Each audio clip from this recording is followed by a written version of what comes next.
ஹாய்மா, நாங்கள் சிவன் கோயிலுக்கு தான் போயிட்டு இருக்கோம். கிரிவலம் போட்டு போகிறோம். சித்ரா பௌர்ணமி அன்னைக்கு இந்த கோயிலுக்கு வந்து கிரிவலம் சுற்றணும் அப்படின்னா திருவண்ணாமலையில் போயிட்டு சுற்றுற பலன் இருக்கும். அதே மாதிரி இந்த கோயிலில் சுற்றும் போதும் கிடைக்கும். அங்கே ஒரு சுற்றுறோம்.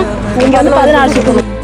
மழையில மண்ணின் வாசம் மயங்கி போய் கிடக்குறேனே, வேண்டுன சாமி எல்லாம் வரமா தந்த துணை நீதான்.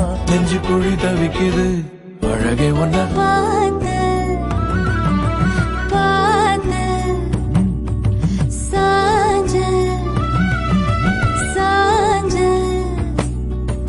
பார்த்தேன், களவு போன நிலவன பார்த்தேன், சாஞ்சேன் என் நெஞ்சுக்குள்ள என்ன சுகம் சாஞ்சேன். கிளம்பிட்டோம். சரியான கூட்டம்.